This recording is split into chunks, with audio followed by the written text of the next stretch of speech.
Hola, qué gusto saludarlos nuevamente. Mi nombre es Alejandro Chávez y para esta ocasión vamos a tratar un tema de bastante importancia, de bastante relevancia para con nosotros los ciudadanos colombianos, y es el preámbulo a la Constitución Política y algunas partes de lo que contiene esta Constitución, ¿sí? Como sabemos, siendo nosotros ciudadanos, estudiantes, padres de familia, trabajadores, nos cobija, ¿sí?, unos deberes, unos derechos, los cuales deberíamos tener referenciados en artículos y capítulos que se consignan aquí en este libro.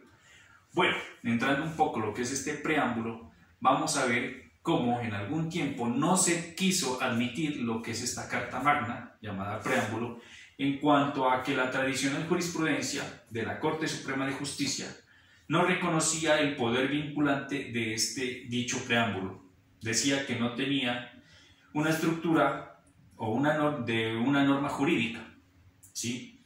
No era un deber ser, sino ahora vemos que es un querer ser, ¿sí? De ahí a que sí, efectivamente más adelante se ve que se acepta esta carta, dando así a dar una determinada manera y estructura fundamental de un buen Estado, también que nos indique los bienes hacia el cual este Estado extiende el ordenamiento jurídico, también la motivación política de toda la normatividad. Esto en sentencias que se fueron firmadas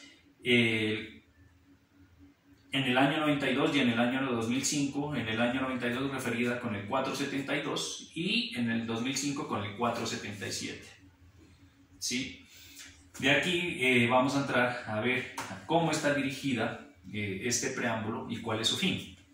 Decimos que su fin entonces es fortalecer la unidad de nación y asegurar a sus integrantes la vida, la convivencia, la justicia, la igualdad, el conocimiento, la libertad y la paz dentro de un marco jurídico, democrático y participativo. Bueno, vamos a ver entonces cómo está redactada esta carta, ¿sí?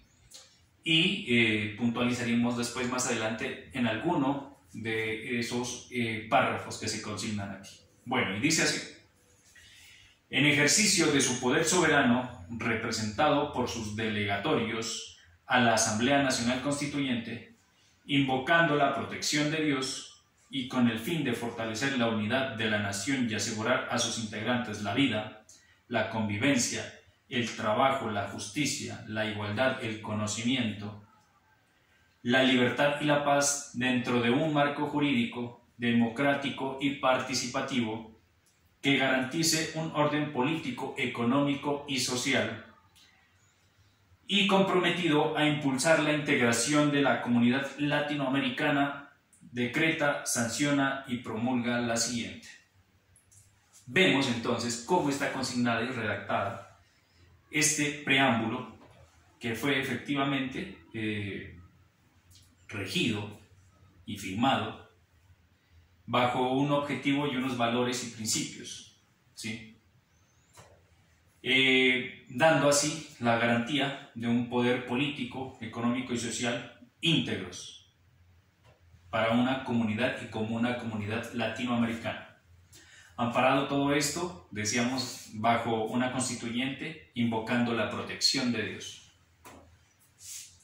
Entonces, entrando en esas puntualidades, vamos a ver que trató un poco aquí referido a lo que era la vida, la convivencia y el trabajo. Miramos cómo, entonces, en la vida, entrando un poco aquí a recalcar esta parte, desde tiempos atrás ya hasta el momento, cómo se ha violado este valor de la vida. Miramos cómo falsos positivos, líderes sociales, han sido callados estos líderes sociales, ¿sí?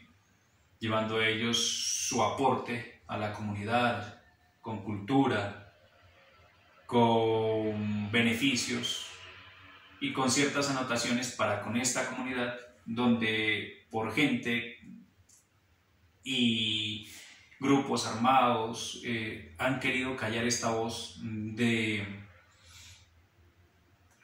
liderazgo, ¿sí? Y cómo entonces han sido callados y vulnerados estos derechos de vida.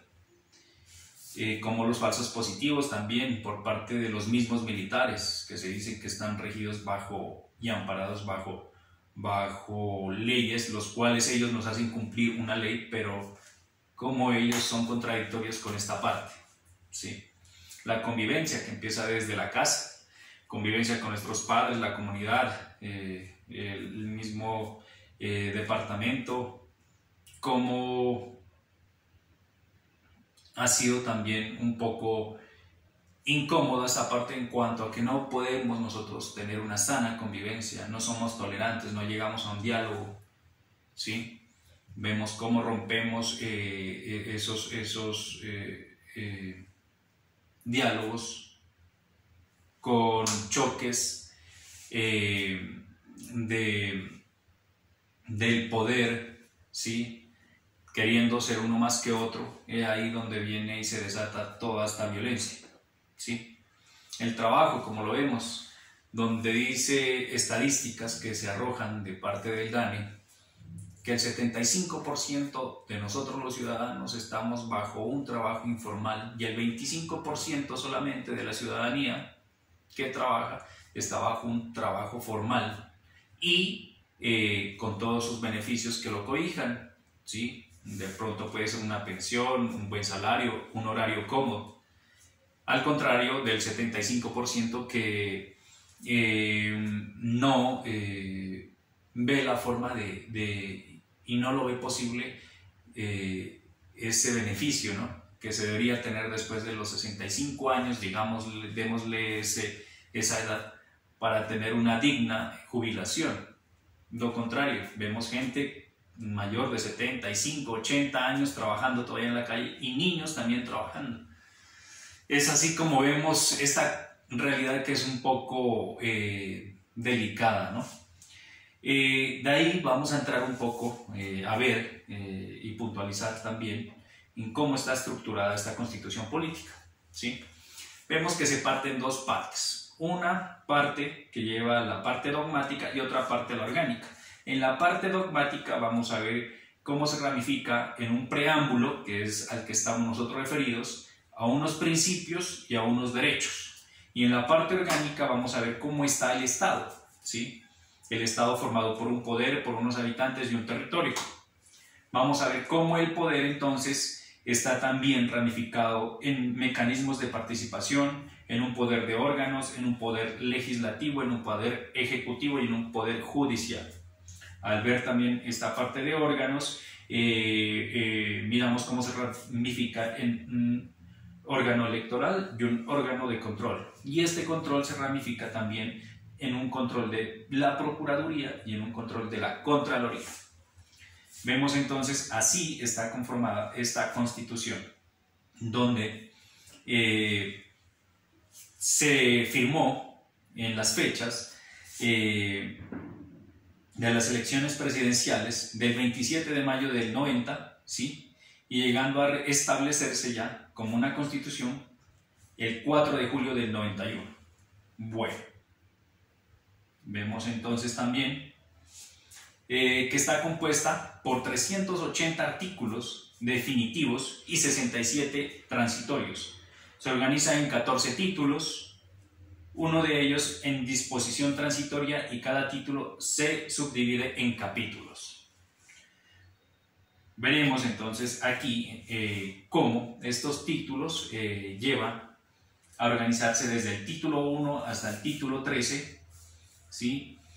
En artículos. Empecemos diciendo entonces que el título 1 nos refiere a los principios fundamentales desde el artículo 1 al artículo 10. El título 2 de los derechos, de garantías y los derechos y los deberes.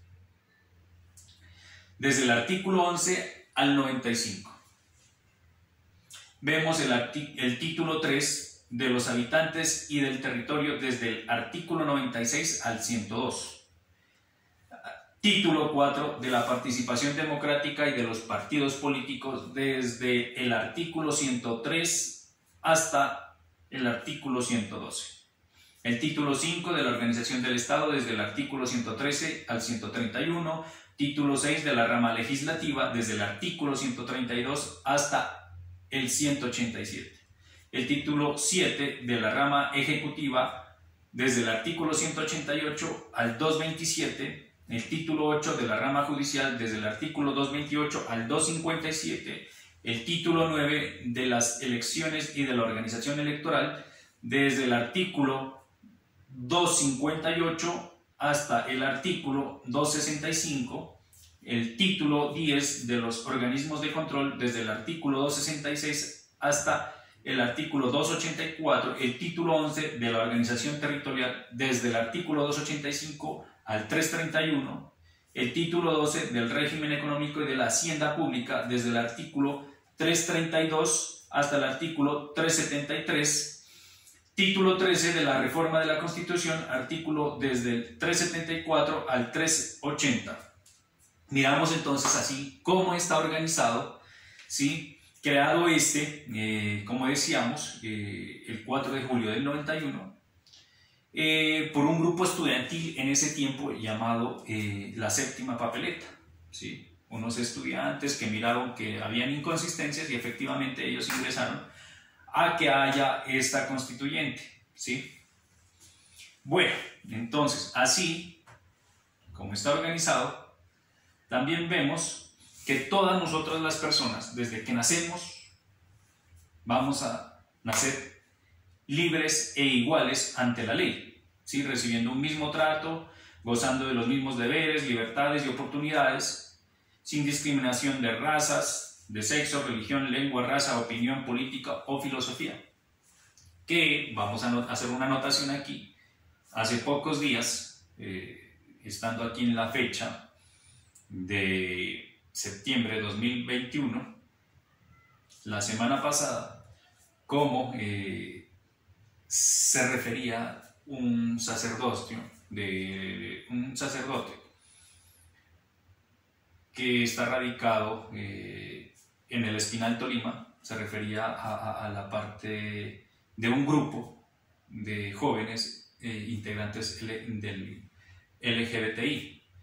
Se refirió en mala forma, ahí donde la sana convivencia y todo eso no se dio, y se puntualizó un poco en que él no estaba de acuerdo en ese tipo de personas con sus comportamientos y situaciones que se ven bajo este grupo LGTBI. Se ve ahí el irrespeto de este sacerdote con ese grupo y la no aceptación de la misma comunidad, ¿no? Para con todo este hecho. Bueno, entrando un poco a lo que es también el respeto, ¿no?, que se da por las minorías étnicas, la equidad de género, nuevos mecanismos de participación, el estado de excepción que se dan aquí como las novedades de esta Constitución, ¿sí? En este estado de excepción miramos nosotros un ejemplo como el presidente Duque, para esta situación que hubo del 2020-2021, ha ido haciendo o firmando unos decretos bajo este amparo, ¿no?, del estado de excepción, que a esto refiere, cuando haya un estado de guerra, para que todo vuelva a la normalidad o todo se lleve bajo una normativa, se forma este estado de excepción que es firmado por el presidente. Y como les decía, esta vez fue para poder nosotros estar cobijados bajo unas reglas, unas normativas para este hecho de la pandemia, ¿sí? De ahí también se crea también la Fiscalía General de la Nación, se crea la Corte Constitucional, la Defensoría del Pueblo, ¿sí?, que sabemos a qué van referidas, y en adelante aquellas puntualizan cada una para que nos cobijen a nosotros los ciudadanos con unas normas y leyes. Bueno, conocer el instrumento de derecho nos va a permitir a nosotros manejar el marco jurídico democrático y participativo.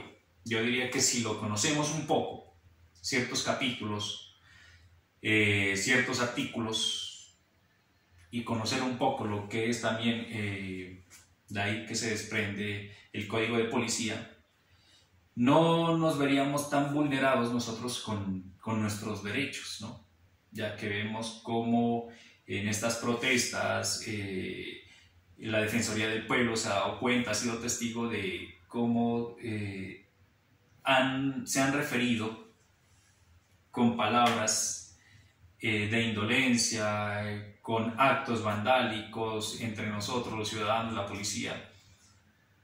Esa inconsistencia de la mala convivencia, ¿sí? Y vemos que no se han respetado esos derechos, y es ahí donde deberíamos tener un poco más de conocimiento con lo que es la Constitución para poder nosotros también con fundamento dirigirnos hacia un directivo, digámoslo así, en ese caso sea el dirigente de la policía, para poder nosotros defendernos y poder ser respetados como debe ser. Bueno, entrado en todo este caso entonces de lo que es el preámbulo a la Constitución, vemos qué tan importante es conocerlo y conocer un poco lo que se consigna en esta Constitución. Bueno, siendo todo esto el tema, digamos, llevándolo a grosso modo y un poco puntualizando en algunas partes, agradezco su atención prestada, agradezco este momento que me han dado para exponer este tema, y sin más por el momento me despido dándoles bendiciones y muchas gracias. Hasta luego.